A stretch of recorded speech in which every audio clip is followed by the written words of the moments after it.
Welcome to the Talking HealthTech podcast. My name is Peter Birch. Today on the show, I'm joined by Steve Lewis from Nabu. G'day, Steve. How you going? I'm really well, thanks, Peter. How are you? Great to have you on the show. I'm really good. It's always good to chat with you, man. The vibe always lifts, and lots of conversations out and about and in the THT Plus community. But a debut on the podcast, I think. So long overdue. I think I said down, I think I put in my form, I wanted to be the last of the season. I wanted to be the last of the year. I also have to say, just before we get started, you were my first health tech podcast. You were my first health tech community, and I applaud what you do. You make it look effortless, and you're the only guy I know who gets to show up in jeans and a cap and amongst a room of CEOs and get very well respected from minute one. So bravo to you, and kudos to the community for being just most excellent all the time. Appreciate it, man. Thank you. It's because of people like yourself who are just as passionate and crazy about this kind of stuff that means it's a success. But look, it's in all the conversations I've had with you, I feel like, look, there's something special about what you're working on and the why and everything that you do. So I'm keen to unpack that here today. Firstly, for those unfamiliar with yourself, Steve, tell us a bit about you and your background to start with. I've been really lucky. I've gotten to play in a few different industries. My world started in Boston, Massachusetts. Right after high school, I was offered a job working with a pretty incredible group of individuals. The name drop, get ready for it. It's Aerosmith. And I got trusted by a guy called Keith Gard to jump into a creative role where I got to innovate on ideas to keep this band connected to a younger audience, and amongst a whole bunch of other things. And in that process, I was trusted by some of the band members to get involved in side projects where we got to build things. And instead of doing endorsements, we would build what became companies. And I loved going into factories and working with founders to make products that we could then apply our intel to, our celebrity to, and our distribution opportunities to. And I just absolutely loved that. So when I left working with that band specifically, I created an agency to do that across other parts of entertainment and got to work in some of the early advances in mobile entertainment with the first video phones coming out when it was Apple versus Samsung. I was on the Samsung side. My partner and I were creating a digital film festival with First Look Pictures and some amazing people, and made a short called Across the Hall, which was just a phenomenal project, and got into the idea of more innovation. Got to play in the fashion space and created a line of clothing for a big American retailer, which used Lenny Kravitz and Tony Hawk. And yeah, I know we're kicking around more than a few iconic names, but that was the world that you lived in. And it was really incredible. And I loved my career. And my life got derailed when my daughter was born. Bowie came into this world on the 3rd of April, 2007. And she had the damage from a viral infection that she was contending with. It created a whole new world of living in paediatric and neonatal intensive care. You're sort of going from this life that you know that you're really comfortable in into a world that you didn't even know existed. I'd never heard NICU. I'd never been in that environment. Of course, I'd been in hospitals. I was a Canadian kid who broke everything.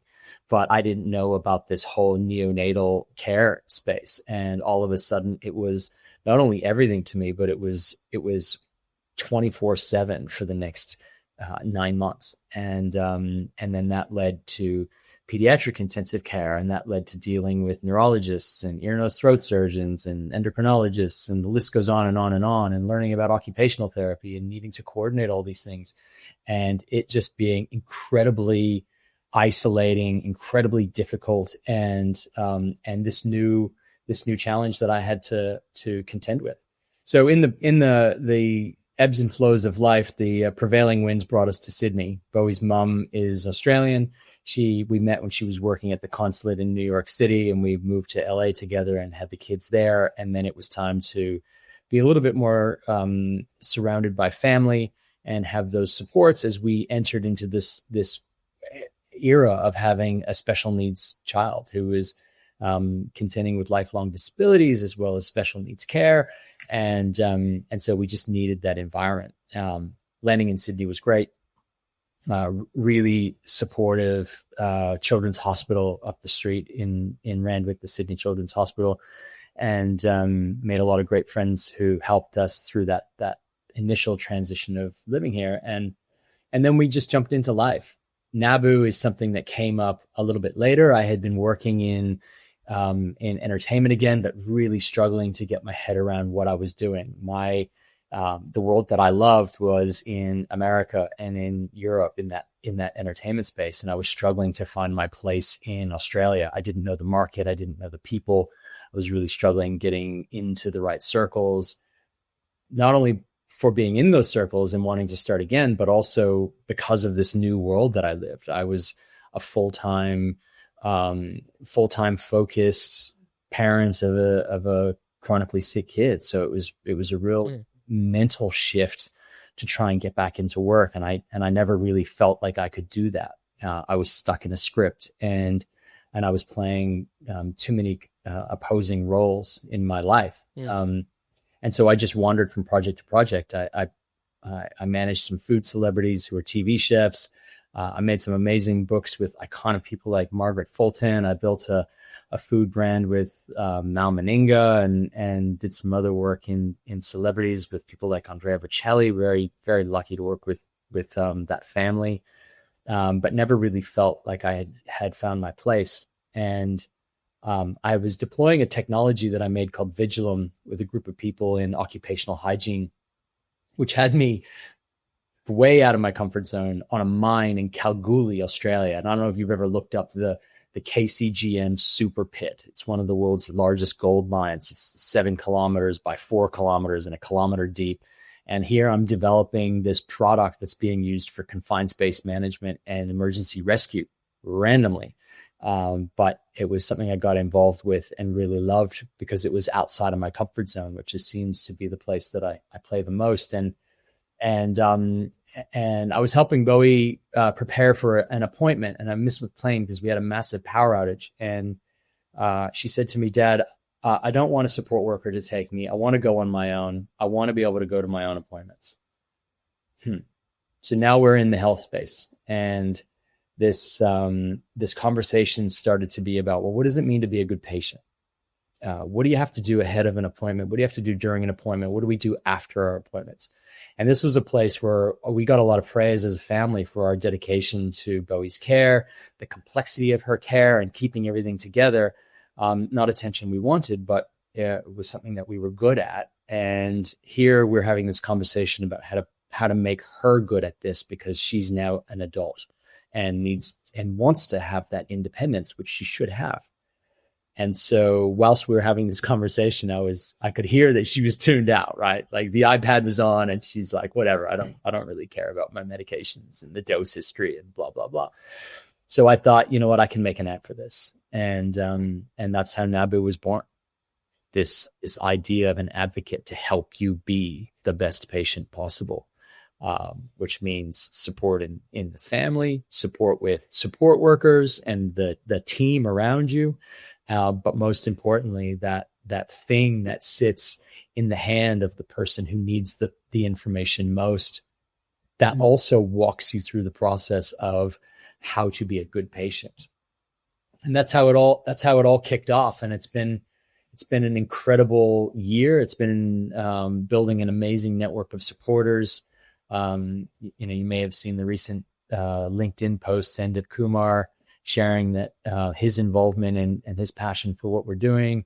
Dr. Peter Steer at the Melbourne Children's Hospital being a very big supporter and this is based on that recognition that people need more help and people need more support. It's an interesting one, isn't it? Firstly, that's such a fascinating story, just hearing the ebbs and flows and the directionally where things were going that somehow led you to being, I guess, a health tech founder, but driven by that entrepreneurial spirit to then, create a solution for the problem that you're facing. And I think the industry benefits from people like that address a problem not just for themselves, but hopefully for many others too. And that problem that, you were just starting to unpack then about helping someone be a better patient. Often we put the emphasis onto the healthcare system to be a better healthcare system, or better clinicians need to provide better care or be faster or more efficient or XYZ.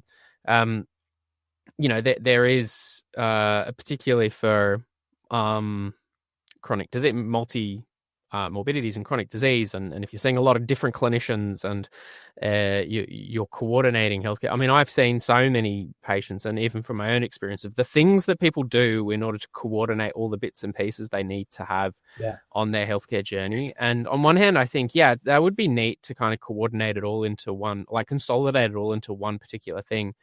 But I would think that's a very big task, because the healthcare system is very broad, and I think you touched on too. It's broader than just healthcare. It's all of the extra support that goes around it. How do you even start to build out something so you don't feel like you're just boiling the ocean? Yeah, man. Well, I recognize it, and I think in our circles, obviously, we're surrounded by a lot of people who see a lot of doctors and have a lot of stuff. And I'm not one of those guys who's going to go and say the healthcare system's broken without realizing I'm the one breaking it. Right. So I think in terms of what is the actual problem. And fortunately, I had some great supporters on this journey who were able to very effectively translate for me where I was having pain and frustration, then how that manifests and what it looks like from their side of the equation, so that we could sit and have a constructive conversation as to what are the biggest problems in health. Is the biggest problem in health that a doctor has to write notes and take time to create a report? No. That's the need for more efficiency with AI scribes is based on the fact that doctors don't have a lot of time in their day. And accuracy is something that's tricky and can be made more efficient. But that's a solution for a byproduct of the actual problem. And the problem is that people aren't getting healthier. The biggest problems in health is that I didn't take the right medication. I didn't take my medication at all. I didn't do my physiotherapy. I'm not on top of my care. People don't even show up. That's a massive cost on the system. And so when we were looking at what benefits Nabu would provide by being that single source of information, we started to look in terms of, well, where are the problems that we can solve? And what are the existing technologies that have made an impact in that area that we can expand upon? Like that simple thing of getting a text message. A text message that says where to be and when to be there has improved attendance in the healthcare system, dramatically dropping costs, billions of dollars of costs. But that's where and when. Nobody's reconnecting you with why. And my whole thing is not where and when do I need to be somewhere, but why do I need to be there? What have I been doing every day in between that last appointment and the next appointment to make sure that I'm following my provider's information so that I can be that great parent, that great patient, that great parent, and we can have a better outcome. Showing up somewhere doesn't mean you're going to have a better outcome. Following your doctor's orders is going to make sure you have a better outcome. And so that became our focus. And you're right, man. Like the complexity and the enormity of the issue is very overwhelming. But when I started this process and we started on the product design, we didn't go to say, okay, we need to connect to an EHR and get all of her information. We started with I'm going to go to an appointment and what do I need to be able to recall? Okay, I've done that. Now I leave that appointment and what needs to happen? I need to communicate with Bowie's mom. I need to communicate with her support workers if they're there and involved. I need to communicate with her school. Okay. Now that's easy, right? Like a summary transcript, not a medical transcript, but a functional transcript like we use in our business world, Otter, Fireflies, Gemini, all of that, that can handle that. I can repurpose that information in a family friendly way. I can make it a very technical transcription of those to-dos and that information. That just made my life a whole lot easier. Instantly, one push of a button, I've got all the communication I need. I don't need to retype, copy, paste, and sit down and have to do it. And Bowie's mom doesn't have to wait for me to be available or potentially in the right mood to have a conversation. You know, if she's not able to attend an appointment, fair. That's life. I'm not able to attend all the appointments. And it's irresponsible to think that that person's just available at your beck and call to answer your questions because you want it. Now, we're in a very amicable co-parenting situation. There's a lot of families that aren't, and they weaponize their kids, or they pick and choose ways to manipulate or victimize people based on how they're feeling. And that's what leads to a bad outcome. You start to argue, you have relationship breakdown, care starts to break down. You don't have good transfer of information. And so if we can avoid a lot of that by taking pressure off people with very basic tools in one place that's related to all this information, done. All of that I just said is like turning on Gemini in a meeting and everyone gets the notes, right? Super simple. Then it became, okay, I mentioned support worker. So I've got to onboard a support worker. What do they need? I was in the situation where you're sort of recalling so much information, you fall into these scripts, and those scripts can play devil to you, right? You can be 100% sure that you communicated information that you absolutely did not communicate, but you are 100% positive you did. We shouldn't be waiting for that to happen. We should have an easy way to say, welcome into my home. Turn on your Nabu app. That's everything that you need to know for the day. Medication, alerts, alarms, the physiotherapy activities that they need to do, the emergency contacts, the addresses of the people, and the reason why they need to go to an appointment. Done. Instantly transferred. And so that alone is a huge benefit. That gives me the ability to say, yeah, everything was done today. Great. I can see it. I know Bowie's mom can see it. Bowie can see it, and we've got a great record of that in an archive. Then what? Now I see the news, and I think there's some really horrific things that happen with predators out there, which is why we have things like working with vulnerable population certifications and working with children's checks. And we've all seen it. You know, it's a really, really unfortunate part of life. I mean, you've got a person with a disability in your world who doesn't have the ability to fight back or scream. And you have people coming after them. It's a huge stress. And so to be able to implement a system by which Nabu checks your credentials, checks your police report, checks your driver's license, not once, not in 6 months, every week, right? That vital. That helps everybody along the supply chain. It avoids a lot of pain. And even if we can achieve that once and avoid that pain once, that's absolutely worth it. And so that became part of our tech stack. That was really that initial foundation for our first product, the Nabu Advocate. And that's where we're at now. So that's connected into the MIMS library. We're building a connection into the My Health record and the active scripts list. So you can do reordering and inventory management in one place, everybody on the same page. We are developing third-party platforms now to help manage community services so that they have a great experience onboarding their communities who have special needs, and working with an amazing woman who's a really important volunteer for Special Olympics, and she works in the school system. She's helping to design that platform now. And the other people that are paying attention, airlines are paying attention for a better customer experience, not only for the airline themselves, but also for the passengers, right? If you've flown with somebody with special needs, you realize people say really dumb things to you and they make it really difficult. And it's why you don't see a lot of it out there. It's hard. It's really hard. And it's a bit heartbreaking at the same time. So if we can make that better, not only for people with disabilities, but people who struggle to communicate, people who have just different health needs, so that when you go to another country, you can instantly translate People can instantly help you without you having to really struggle through finding the words. That's where we'll make a big impact. And super excited to be bringing that to the market. So I think that I'm a founder, right? So I talk too much. I think the real answer to your question is that we walked the walk.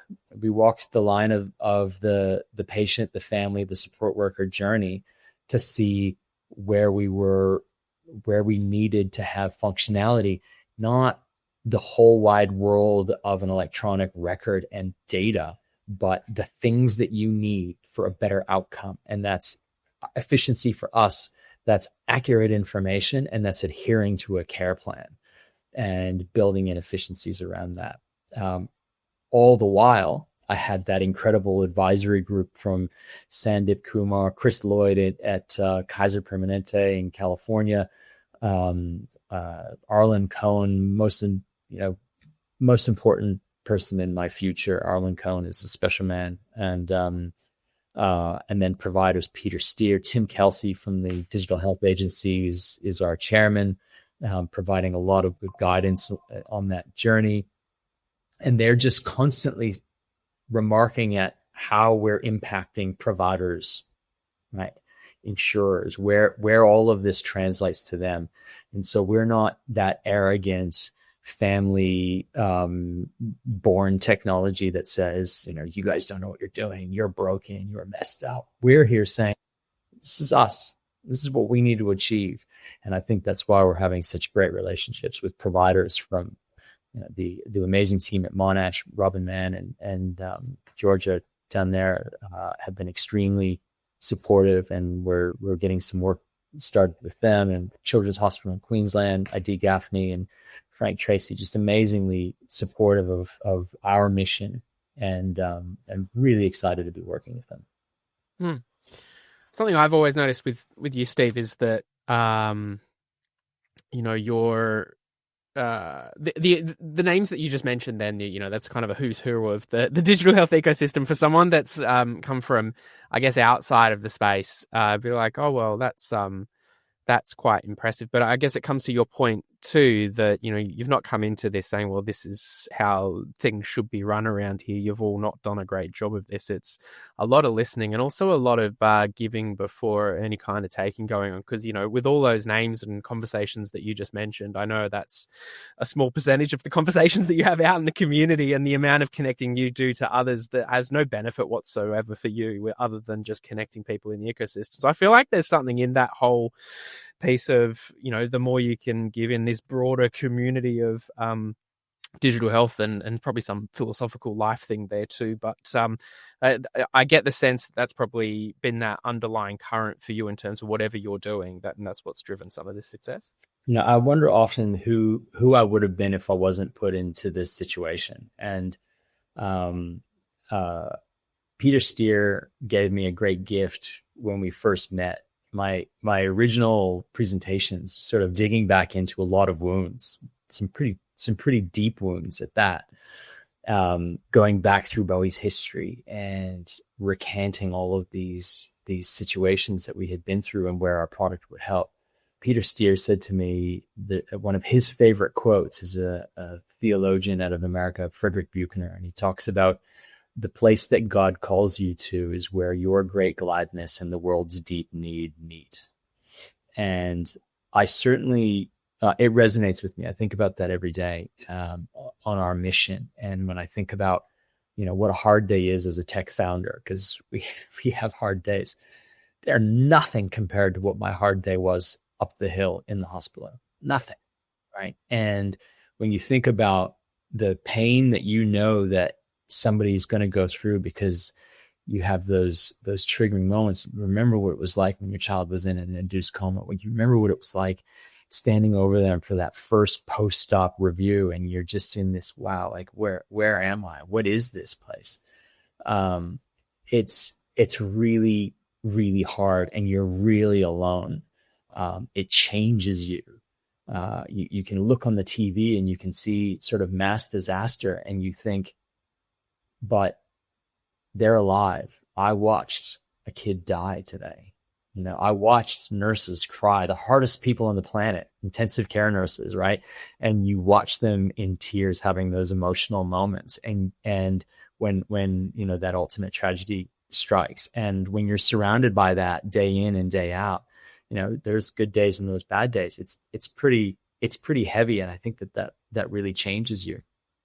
Peter's quote that it means a lot to me, and he means a lot because he knows what it's like. He's a neonatologist by trade. And I certainly don't envy the position of a hospital CEO. You have constant labor disputes. You have a product that everybody needs that no one wants to pay for. You have the most powerful people in the industry being insurance companies that are posting record profits and amazing growth, yet providing less and constantly fighting with those bills. You have the challenge of providing careers to everybody in a market where there's constant inflation, and even on a good day, people are dying. And you elect to be the CEO of that business, right? That's huge. So my hat goes off to all of those people, from the innovators who are trying to help make those better environments, to the executives running them, and certainly the frontline folks, the nurses, the allied health professionals, the surgeons, the doctors, everybody. They're amazing places when you think about them at that granular level, and to be able to play a little bit in that space and join that community and get respect from them as well. They're not there, trying to make a bad experience for families when we're having a bad day. They're trying to be incredibly helpful. They're trying to save lives. We forget that, sometimes people have a bad day. I have bad days, and on my bad days, I don't have anyone picking me apart, right? I can just hide in a corner. They can't do that. So it's amazing to be embraced by that caliber of folk. And I feel truly blessed. And also communities like yours, man, like you've opened the books to people to come together just to chat and share. I've made amazing relationships. And so if I can connect people like you have connected me to people, and even outside of health, I had some great people connecting me to folks in my career, which made my career happen. If I can pass that on, then I'm a richer person for it. So I feel very lucky to be in the position that I'm in. Love that. And that's why it's a joy to do stuff with you, Steve. I also feel like we've got this vibe where we could be having a 4-hour episode, but that's not really the tone of the Talking HealthTech podcast. So let's make sure we start to round things out. So diplomatic, Pete. You're like my daughter. Dad, you talk too much. But look, all of this great stuff and the kind of momentum and the directionally where things are going with Nabu.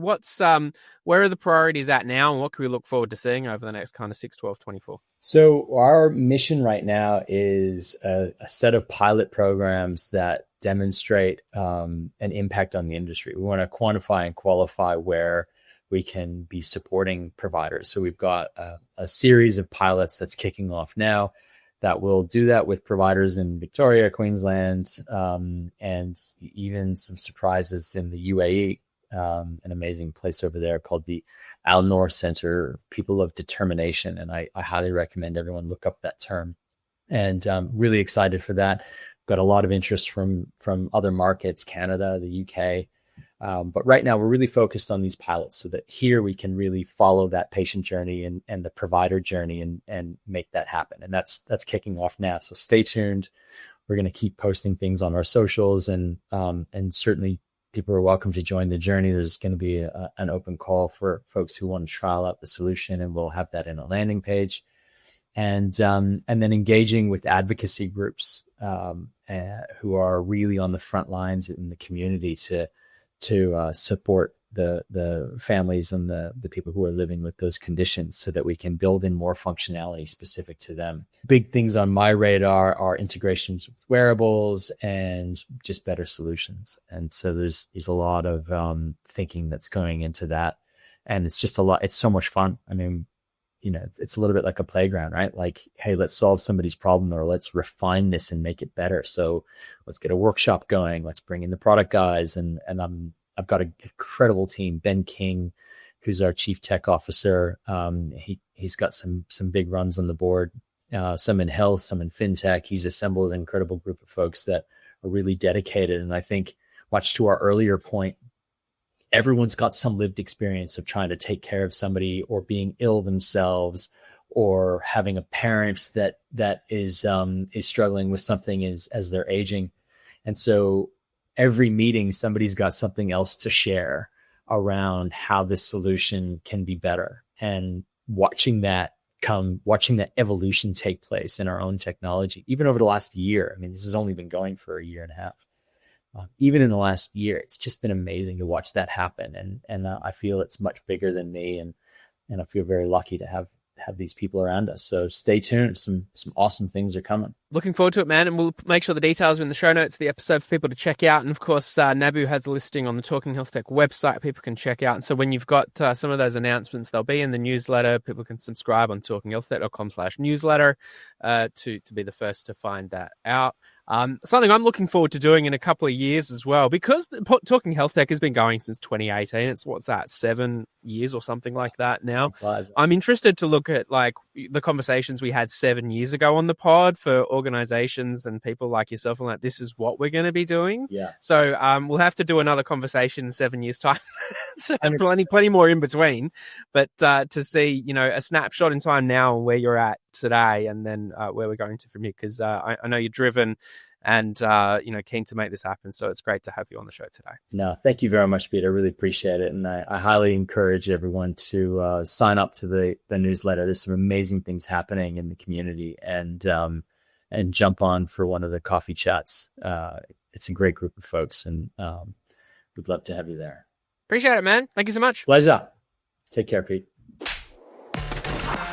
We hope you enjoyed this episode of Talking Health Tech. Make sure you like and subscribe, and share this episode with someone who might find it valuable. For more information and resources about healthcare innovation, visit talkinghealthtech.com.